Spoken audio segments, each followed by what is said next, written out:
Hi, everyone, and welcome back. I'm Heather Noble, and today I will be sharing an update to my angled DC1L stitch. I had a few questions about this stitch, so I wanted to show it in a variety of combinations with other stitches, and hopefully this will answer any questions you may have. Okay, I'm going to show you how to make an angled DC1L, so an angled double crochet stitch one to the left. So here's the stitch where I'm at, so we're going to call that the origin stitch. That counts as 0, and we're going to count 1 to the left to know where to work our stitch. So 0, 1, so here's the loop we work into. Now it's always important to also know where the next stitch will work. So we're going to lay our angle across our origin stitch. So that stitch will already be accounted for by the double crochet. And then our next stitch will be right here. It gets tricky to find because of the angle we're going to create. So I'm going to show you with a stitch marker.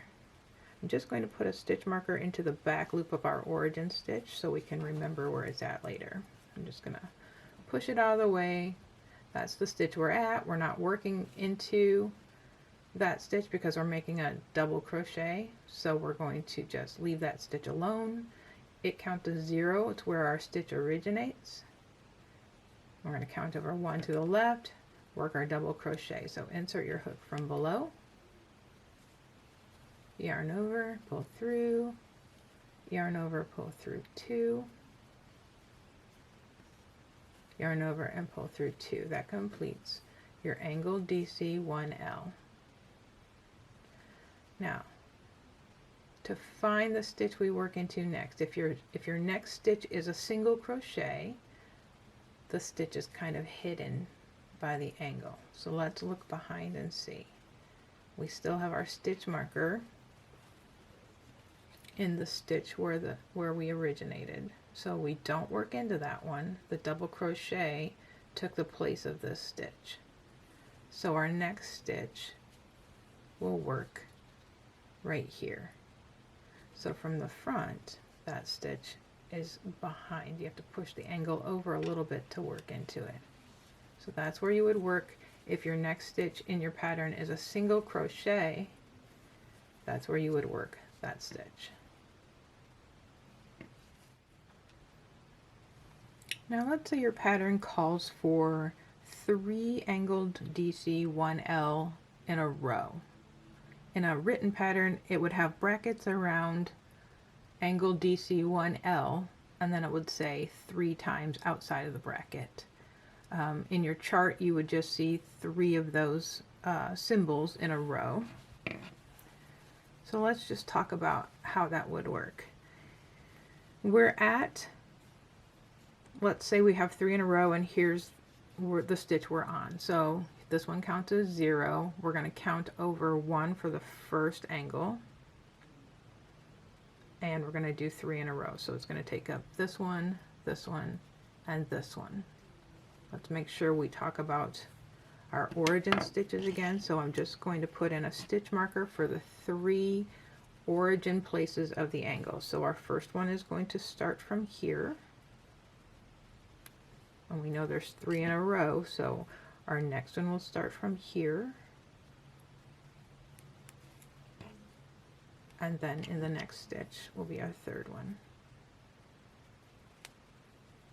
That's the place our 3 angles will start from. So the first one is 1 to the left.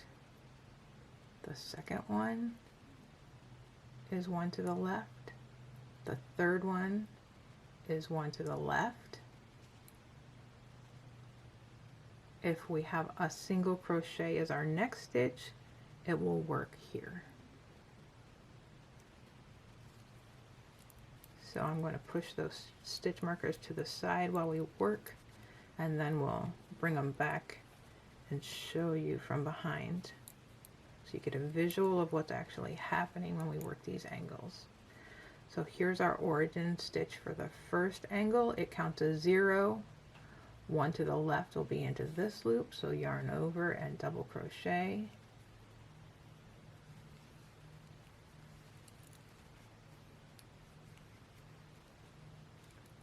Now for the second one, work into the next loop.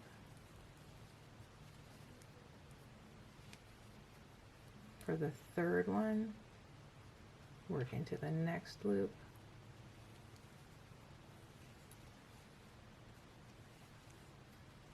So we've worked our 3 angled stitches, one to the left, 1L, and we know they originated from these 3 stitches in the back. So our next single crochet needs to work into the next open loop. So if you look at that loop from the front, I have to push the angles to the side to find it. But here it is.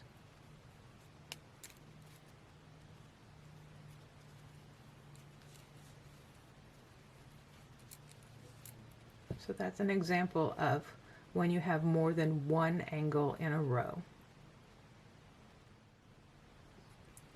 I'm going to show you one more way that this angled one to the left is sometimes paired with other stitches. So let's say that your pattern calls for an angled DC1L followed by a double crochet, which would be a slant to the left followed by an X if you're looking at a chart. So an angled, if this is the origin stitch, an angled DC1L will originate from here. That counts as 0. We'll count over 1 for the angle. If the next stitch is a double crochet, it will start from here and go directly below. So you notice it's the exact same loop. So what that means is both the angle and the double crochet will work into the same loop. But for the written patterns, I wrote it as skip 1, DC2 in the next stitch. You're going to first make your angled DC1L, followed by your double crochet into the same loop.